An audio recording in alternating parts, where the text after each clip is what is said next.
While Amy and Isshin running back to Kamiki village, there are ominous clouds swirling across Shinsu Field. With some bad feeling to look at those ominous clouds, night emerge and a big full moon appear in the night sky. In the same time, Isshin also mentions about the sake and the celebration, so they quickly go back to Kamiki village, but instead a celebration, Koshi, Mushi, Mr. and Mrs. Orange are standing outside Susanoo's house, questioning why would Susanoo drink all the special sake for the celebration. In drunk and disappointed tone, Susanoo left out some wary messages and more hiccups. Meanwhile, everyone in front of Susanoo's house are started to worry about the empty sake barrel because the celebration is meant to use the sacred sake to signify the legend, maybe to repel Orochi as well. Suddenly, Susanoo bursts out the truth for what he has done to release Orochi, bring it back to life, the cause of the destruction of the world, to prove he is not the descendant of Nagi by removing Tsukuyomi, block Kamiki village with huge rock, and try to run away from guilt by removing the seal of Orochi. With a bigger bad feeling rising up, a huge echo roar that shake up the land appeared. Orochi, 8 deadly orbs showed up, form into an arrow, shoot directly to Kushi's house, and choose Kushi as the sacrificial maiden. Luckily, nobody is harmed from the cursed arrow, but what's done is done. Kushi chose to trust Susanoo to the rescue, quickly changed her clothes, and brought her own sake, Thunder Brew, hope it able to make Orochi drunk as well as the 8 purification sake. With no more words can be said by Kushi, she runs out of Kamiki village without any hesitation. Not even Mr. Orange can keep up. To find out more things happen in Shinsu Field, Emmy and Isshin rushed to Shinsu Field and saw Kushi is sitting on the ground. When Isshin asked if Kushi is okay, Kushi determined to use her brew to finish off Orochi once and for all. Soon, Emmy pulls up Kushi and let her sit on Emmy's back and quickly rushed to the moon cave. As Emmy, Isshin, and Kushi arrive in front of the moon cave, Waka has been here at the moon cave for a while now, waiting for them to be here and break the barrier by using the serpent crystal.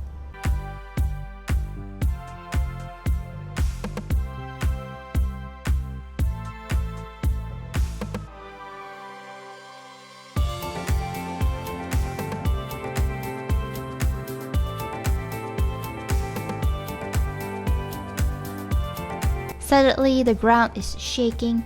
Orochi emerged from the tunnel and snatched Kushi away from Amy and Isshin. Without any thinking, Amy and Isshin quickly get into the moon cave to save Kushi, but unfortunately, the barrier is sealed up again.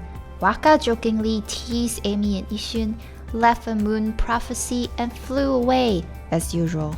Even though Amy keeps trying to break the barrier with the paws, it has no use but to continue to get into the moon cave and Orochi and save Kushi. Just then, outside the barrier of moon cave, Susanoo silently peeped from the side. At last, Amy and Isshin have arrived at the infamous moon cave. Ahead of them are the broken bridge that connects directly to Orochi, but it is too far for Amy to jump. So with no other options, Emmy and Isshin jump straight into the purple mist hole and hope to find a way up to Orochi. Once Emmy and Isshin fell down to a cold-looking place and trying to sniff out Kushi, suddenly the imps start talking. Think Emmy is just another plain wolf that got into the wrong place, so they just gave Emmy some food and let Emmy walk away. Continue to look around Cold Cavern, Emmy and Isshin stumble upon Kushi's Thunder Brew and pick it up to keep it for later use. For Orochi, of course. Soon, they found an evil hut that stood up at an empty place, have a fight, receive a blank imp mask to draw, and cover Emmy's face to infiltrate the Imp Layer. So after went into the center of the moon cave, Emmy and Isshin look around, found out there are different floors and the top floor is being sealed. Since there is nothing Emmy and Ishun can activate or can be done, so they just go straight to the kitchen, hope there is another things they can find. By asking the imp that stands around the corner, Emmy and Ishun realize they need to use divine power, open the lid, and save the imp chef. Of course, the imp chef thanks them and asks if they can help him to gather ingredients for Orochi's appetizer. At first, Ishun wanted to reject it, but since Ishun understands being an artist, so he just say yes to the imp chef and receive a key to go through a lock gate. On the journey of finding the 4 ingredients, Emmy and Ishun used divine power to get through, cut the eyeball lantern, defeated the enemies, and found the first ingredient, the ogre liver. To look for the second ingredient, Emmy and Ishun have to go through some mechanics around Imp Layer, fall down from the broken bridge, another enemies fight, more mechanics to operate, make the elevator go down, slash 4 eyeball lanterns in the same time, and finally have a fight with the icy lips monster.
After the fight, the statue's freezing ice is melted and reveal the fiery statue. In the same time, the shimmering lights shining upon the top of the cavern, and with the help of Amy's brush, Moegami appears.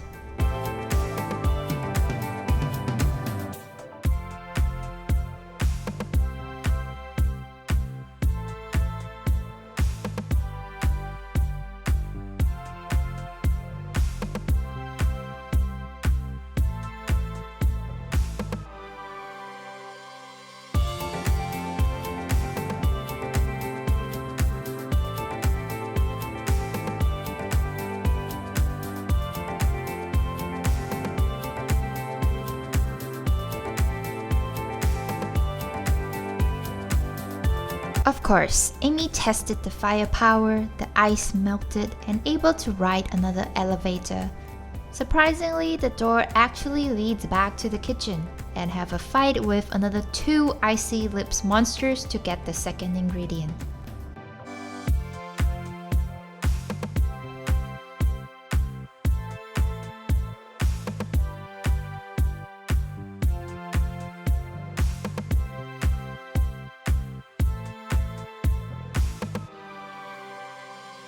Without wasting any time, Emmy and Ishun quickly get back up to upper floor, fix the bridge, melt the ice, and defeat the fire eye and icy lips monsters to receive the third ingredient.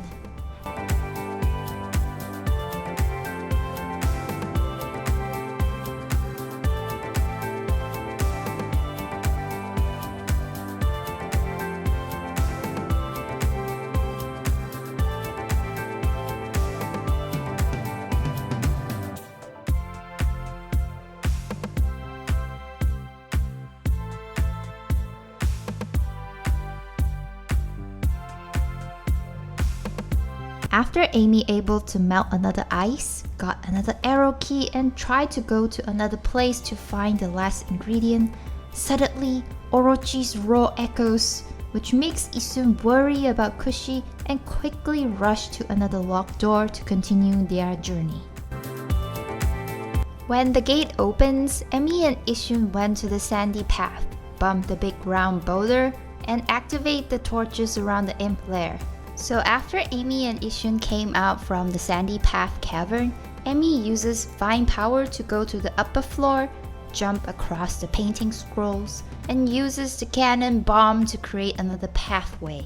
Once Amy and Ishun got into the new pathway, immediately have a fight with the enemies, use Windbrush to blow the big fire orb while melting the ice around the cavern, and finally another fight with the enemies from the evil hut to get the final ingredient.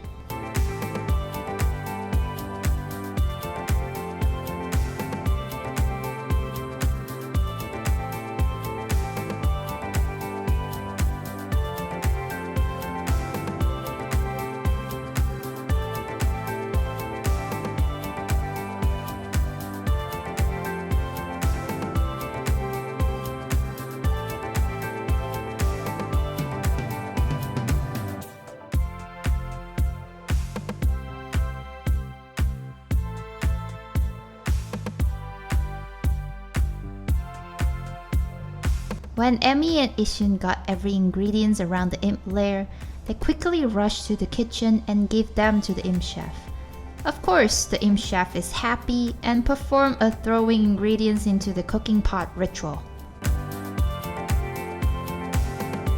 Soon, the cooking is done. The Imp Chef told Amy and Ishun to ring the bell at the Great Hall. After rang the bell for 8 times, based on Orochi's heads, the gate barrier opens. The imps carry the appetizer to the elevator and go straight up to Orochi.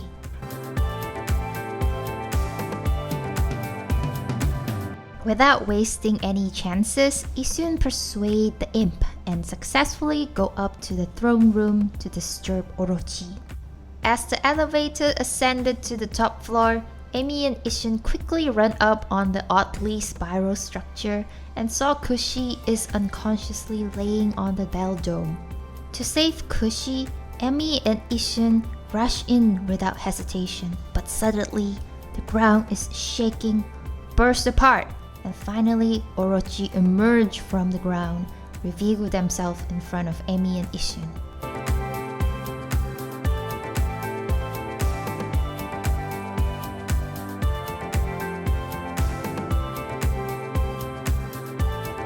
At this moment, Ishun immediately pulls out Thunder Brew and threw it to let Orochi get drunk.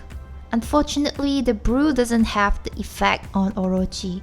In the same time, Orochi strengthens themselves with high defense and made Amy difficult to attack.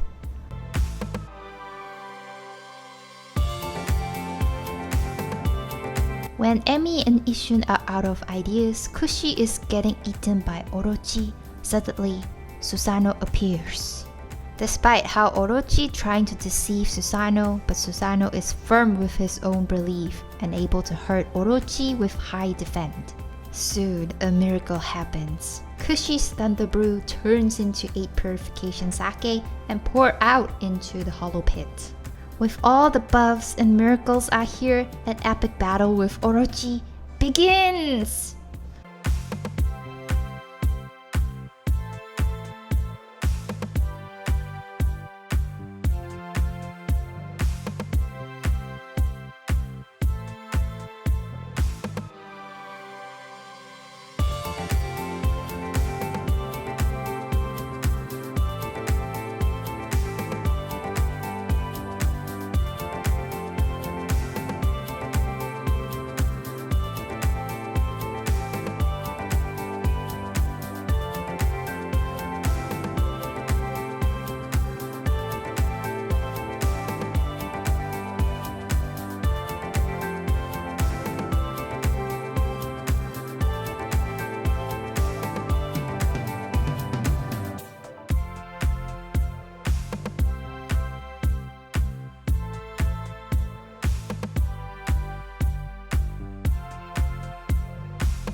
To give Orochi a final attack, Susanoo quickly goes towards Orochi. Well, based on the flashback of the legend, Emmy drew a moon high up in the sky. Soon, the moon has blessed Susanoo's sword with a great power. Well, of course, with a flower pops out. Immediately, Susanoo unleashes his fierce attack with some Emmy's cut power to end Orochi once and for all.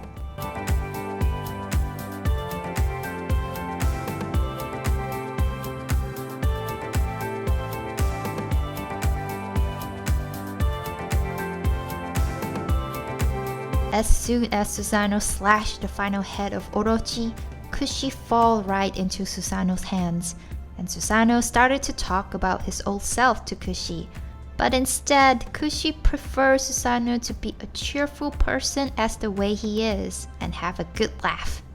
With the death of Orochi, Amy able to get a new weapon called Tsumugari. As soon as the weird shadows flying off from Orochi's body, the narrator started to narrate the rest of the story about Orochi is finally defeated by Emmy and Susanoo, the rebirth of Tsukuyomi's sword into Tsumugari, mysterious evil force that the shadows flying off to, and some peace that Kamiki village can finally enjoy. However, no matter how it ends, it shows that the story is just the beginning. Well, with the great victory from defeating Orochi, Emmy let out a nice and cool howl to celebrate it. On the other hand, there's another mysterious person is looking into the orb, worrying about something might be bad going on, and asks Waka to return to city for safety measures. In the same time, Waka also said something unusual despite Emmy has slain Orochi. When Emmy and Ishun came out from the moon cave, shimmering stars and glowing moon are high up in the beautiful night sky. At that moment, pretty fireworks appear from Kamiki village. They knew it is the time to have a good celebration for the festival, so they quickly go back to Kamiki village and have a great time spending the night with other people around the village. After spending wonderful time with the villagers, Emmy and Ishun continue their next journey to the capital city. While they are going forward to the city, suddenly Sakuya appears and gave Emmy and Ishun some hint about the other evil swords are lingering at a different side of Nippon, location of Hiroshima coast, and some blessing for them to continue their journey. So what will happen around Hiroshima coast? Is there any new things around the new place? What will they encounter for their journey ahead? Stay tuned for more adventure. Thank you for watching and hope to see you all soon.